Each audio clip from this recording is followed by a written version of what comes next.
मैं इंटरनेट पे एक वीडियो देख रहा था जिसमें कि एक मुस्लिम था। वो बहुत ज़्यादा अपना पूरा वो बोल रहा था कि भाई भारत में आप लोगों को पता होगा कि मुस्लिम जो भी आए थे वो आक्रमणकारी थे, लेकिन उन्हीं पे ये अभी का मुस्लिम जो है वो घमंड करके बोल रहा था कि भाई जो बाहर से आए थे उन्होंने ताजमहल बनवाया, ये करा वो करा, इतने बड़े बड़े बिल्डिंग्स बनवा दिए। तो अभी एक न्यूज़ भी आई कि ताजमहल आखिर है किसका, और सुप्रीम कोर्ट में इसके लिए याचिका दायर की गई है। अब देखो मामला क्या है मैं बताता हूँ।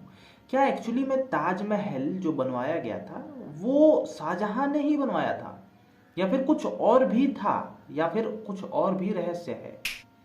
देखो मैं बताता हूँ आराम आराम से। अभी देखो जो ताजमहल है वो 1631 से 1653 तक के बीच में बनवाया गया। ताजमहल को बनवाने में टोटल टाइम लगा वो था 22 वर्ष का। अब ये फैक्ट जो है ये पता नहीं कहाँ से आया है, ये रियल भी है नहीं है, लेकिन इसी को अभी हमारे बुक्स में, टेक्स्ट बुक्स में पढ़ाया जाता है। ओरिजिनल में तो ताजमहल किसने बनवाया ये कोई भी जानता ही नहीं है, मतलब ये एक अननोन फैक्ट है। अब इसको कैसे ये बुक में आया, कैसे क्या हुआ, इसी पे एक याचिका दायर की गई है अभी हाल ही में सुप्रीम कोर्ट में। अब देखो सुप्रीम कोर्ट में याचिका ये दायर की गई है कि भाई सुप्रीम कोर्ट इस पे एक फैक्ट फाइंडिंग कमेटी बिठाए, और वो फैक्ट फाइंडिंग कमेटी जो है वो सर्च करे कि आखिर क्या इसके पीछे क्या राज था। ठीक है, क्या शाहजहां ने ही बनवाया है, या फिर बनवाया उसने है और कुछ और मकसद है, या फिर क्या आखिर है क्या? क्योंकि ये भी प्रूव नहीं है कि शाहजहां ने ही बनवाया है उसको।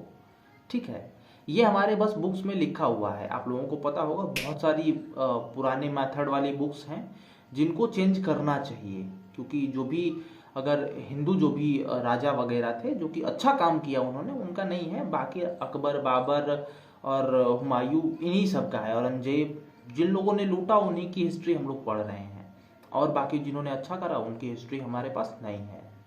तो ऐसा ही कुछ करके ताजमहल का भी है। इसी के लिए सुप्रीम कोर्ट में याचिका दायर की गई है। अब ये याचिका देखो दायर हो चुकी थी, एक बार हाई कोर्ट में भी की गई थी, और हाई कोर्ट ने थोड़ा, जिसने याचिका दायर किया था उसको सुनाया था। उन्होंने बोला था कि हम इस पे कुछ नहीं कर सकते हैं, ये याचिका खारिज की जाती है। एंड आप, मतलब जो फैक्ट खुजवाने वाले थे, जो जिन्होंने याचिका दायर की थी, उनको बोला था हाई कोर्ट ने कि आप पहले इस पे पीएचडी करिए, इसका ज्ञान प्राप्त करिए, और उसके बाद हमारे पास आइएगा। अगर कोई रोके आपको ज्ञान प्राप्त करने में कि इसके बारे में, तो हमारे पास आइएगा, अभी इसमें हम कुछ मदद नहीं कर सकते हैं। तो हाई कोर्ट से तो कुछ नहीं हुआ, लेकिन सुप्रीम कोर्ट में अभी दायर की गई है कि भाई आखिर मूल तो पता चलना चाहिए ना कि किसने बनवाया था, क्या है हिस्ट्री, क्या नहीं है।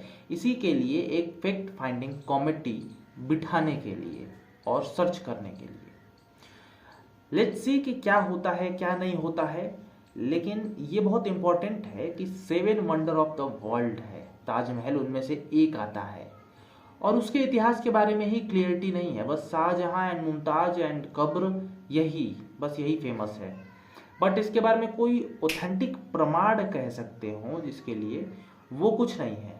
कुछ भी नहीं है कि उसने बनवाया भी था, नहीं भी बनवाया था, या फिर उसका नाम ही बस चल रहा है, कुछ और ने बनवाया था, या फिर एनीथिंग विल बी पॉसिबल। जब आपके पास कुछ नहीं है, कुछ स्रोत ही नहीं है, ये पता नहीं टेक्स्ट बुक में आया, अफवाह है, क्या है, इसके बारे में कुछ नहीं है, बस इसी को फाइंड करने के लिए ये कमेटी दायर की गई है। अरे जो भी अपना सुप्रीम कोर्ट को बोला गया है। देखो अब सुप्रीम कोर्ट क्या खारिज करती है, या फिर इसको फाइंडिंग कमेटी देती है, बिठाती है, क्योंकि थोड़ा है, इसको अगर देखते और ऑथेंटिक पता चल जाता, इसके बारे में सब कुछ पता चल जाता तो बढ़िया रहता, और ये तो कमेटी बिठाने से ही होगी। सो आप लोगों का क्या ख्याल है, आप बताइए। वैसे जो मेरा था मैंने बता दिया, और मेरा तो विचार यही है कि बिठाना चाहिए और सर्च करना चाहिए। आप बताइए। नमस्कार।